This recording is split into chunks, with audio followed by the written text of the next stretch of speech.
தேசிய ஜனநாயக கூட்டணி இறுதி வடிவம் எப்போது? திமுக கூட்டணியில பெரிய மாற்றங்கள் இல்லைங்கிற நிலையில அந்த கூட்டணிக்கு புதிய கட்சிகள் வருமாங்கிறது தான் எதிர்பார்ப்பா இருக்கு. ஆனா அதிமுக தலைமையிலான தேசிய ஜனநாயக கூட்டணியில ஒவ்வொரு நாளும் எந்த கட்சி சேரப்போதுங்கிற அரசியல் பரபரப்பு நீடிச்சுட்டே இருக்கிறத பார்க்க முடியுது. 2021 சட்டமன்ற தேர்தலில் அதிமுக கூட்டணியில எந்த கட்சியெல்லாம் இருந்துச்சோ அதே கட்சிகள் இந்த தேர்தலுக்கும் உறுதியாயிருக்கிற நிலையில கூடுதலா அமமுக அதிமுக கூட்டணியில இணைஞ்சிருக்கு. தேமுதிகவும் இந்த கூட்டணிக்குள்ள வரும்னு ஒரு பேச்சு இருக்கு. அப்படி வந்தா அதிமுக தலைமையிலான தேசிய ஜனநாயக கூட்டணி 2021 விட வலுவா இருக்குங்கிறது முக்கியத்துவம் பெற்றிருக்கு. 2021 விட அதிக கட்சிகளோட அதிமுக கூட்டணி வலுவான இடத்துல இருக்கா? கூடுதல் கட்சிகள் இணைஞ்சிருந்தாலும் இன்னும் அந்த கூட்டணி இறுதி வடிவம் பெறாதது ஏன்? திமுக கூட்டணியில புதிய கட்சிகளுக்கு வாய்ப்பு இருக்கா? இந்த கோணங்கள்ல தான் ஸ்பாட்லைட்டை பார்க்க போறோம். கடந்த சில நாட்களா அதிமுக தலைமையிலான தேசிய ஜனநாயக கூட்டணி பலம் பெற்று வரதை பார்க்க முடியுது. பாமகவோட அதிமுக கூட்டணிக்கான ஒப்பந்தம் போடப்பட்டிருக்கிற நிலையில பாமகவுக்கு 18 தொகுதிகளும் ஒரு ராஜ்யசபா சீட்டும் உறுதியாகி இருக்கிறதா தகவல்கள் வெளியாகி இருக்கு. அடுத்து அமமுகவும் தேசிய ஜனநாயக கூட்டணியில இணைஞ்சிருக்கு. கூட்டணிகளை இறுதி செய்யறதுக்காக சென்னையில தங்கியிருந்த பியூஷ் கோயலை அதிமுக முன்னாள் அமைச்சர்கள் சந்திச்சு பேசினதும், பிரதமரோட பொதுக்கூட்டம் நடக்கிற மதுராந்தகத்துக்கு பியூஷ் கோயலோட அதிமுக நிர்வாகிகளும் சேர்ந்து போனது 2 கட்சி தொண்டர்களையும் களத்துல ஒருங்கிணைக்க முயற்சியா பார்க்கப்படுது. 2021 தேர்தலை விட இந்த தேர்தலுக்கு அதிமுக தலைமையிலான கூட்டணியில கூடுதலா அமமுக இடம் பெற்றிருக்கிற நிலையில கூட்டணியில இருக்கிற சில தலைவர்கள் தமிழ்நாட்டில் என்டிஏ தலைமையிலான கூட்டணி ஆட்சி அமையும்னு சொல்ல அதிமுக பொதுச் செயலாளர் எடப்பாடி பழனிசாமி வீட்டுக்கு விருந்துக்கு வந்த பியூஷ் கோயலோட வந்திருந்த பாஜக நிர்வாகிகள் முதல்வர் வேட்பாளர் வீட்டு விருந்துல பங்கேற்றோம்னு சொல்லி எடப்பாடி பழனிசாமி தான் முதல்வர் அப்படிங்கிறத உறுதி செஞ்சிருக்காங்க. அந்த விருந்து முடிஞ்சு செய்தியாளர்களை சந்திச்ச எடப்பாடி பழனிசாமி இந்திய அளவுல பிரதமர் மோடி தலைமையிலான ஆட்சின்னும் தமிழ்நாட்டில் அதிமுக தலைமையிலான ஆட்சி இருக்கும்னு சொல்லி இருக்கிறது முக்கியத்துவம் பெற்றிருக்கு. 2026 தேர்தலில் துணை முதல்வர் உதயநிதியை பிரிவினையை தூண்டுபவர்னும் திமுக ஊழல் நிறைந்த ஆட்சிங்கிறதையும் முன்னிலைப்படுத்தி பாஜக தன்னோட பிரச்சாரத்தை முன்னெடுக்கும்ங்கிறத பியூஷ் கோயல் தன்னோட செய்தியாளர் சந்திப்புல வெளிப்படுத்தியிருக்காரு. பெரிய எதிர்பார்ப்பை ஏற்படுத்தி இருக்கிற தாவேகாவோட இப்ப வரைக்கும் எந்த கட்சியும் கூட்டணி சேராம தனியா போட்டியிடுற சூழல் தான் நிலவுது.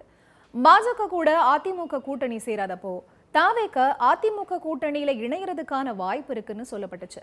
பாஜக கூட அதிமுக கூட்டணி சேர்ந்த பிறகும் தாவேகா கூட்டணிக்கு வர வாய்ப்பு இருக்குங்கிற மாதிரி எடப்பாடி பழனிசாமி தன்னோட பிரச்சாரங்கள்ல பேசினாரு.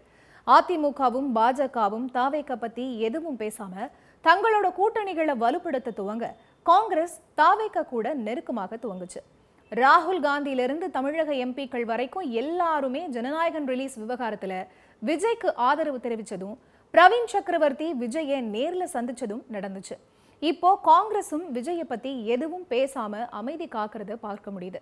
முடிவெடுக்காம இருக்கிற கட்சிகளா தேமுதிக, ராமதாஸ், ஓபிஎஸ் இருக்கிறத பார்க்க முடியுது.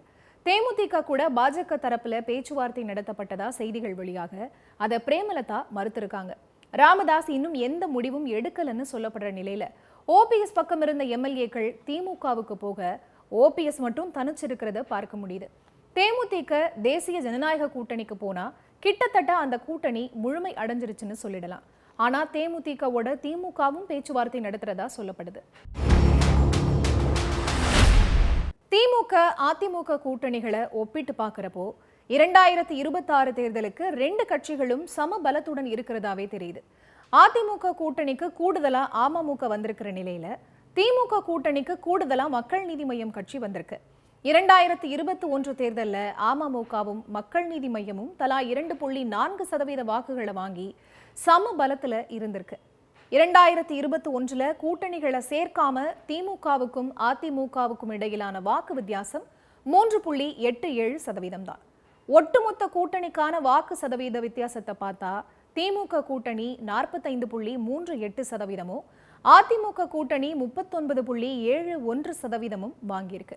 ஒவ்வொரு கட்சியும் வாங்கி இருக்கிற சதவீதத்தை பார்க்க போனா திமுக 37.15, அதிமுக 33.28, காங்கிரஸ் 4.28, பாமக 3.81, இந்திய கம்யூனிஸ்ட் 1.09, மார்க்சிஸ்ட் 0.85, தேமுதிக 0.43, பாஜக 2.63%, விசிக 1.3, முஸ்லிம் லீக் 0.48, மக்கள் நீதி மய்யம் 2.4, அமமுக 2.4, நாம் தமிழர் 6.6% வாங்கியிருக்கு.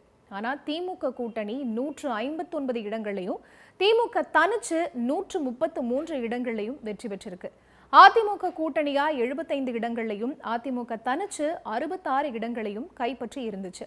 கூட்டணிகளை பொறுத்த வரைக்கும் 2026க்கு திமுக அதிமுக சமபலத்துல இருக்கிற நிலையில தாவேகாவோட வருகை இந்த தேர்தலில் என்ன பாதிப்பை ஏற்படுத்தும், அவர் எந்த கட்சியோட வாக்குகளை பிரிக்க போறாரு, எப்பவும் ஒரு கூட்டணியோட வெற்றிக்கு நடுநிலை வாக்குகள் முக்கிய காரணமா இருந்துட்டு வர நிலையில இந்த வாக்குகள்ல விஜயோட ஆதிக்கம் எப்படி இருக்குங்கிறத பொறுத்துதான் 2026 தேர்தலோட வெற்றி தோல்வி இருக்க போகுதுங்கிறது தான் கள நிலவரமா இருக்கு.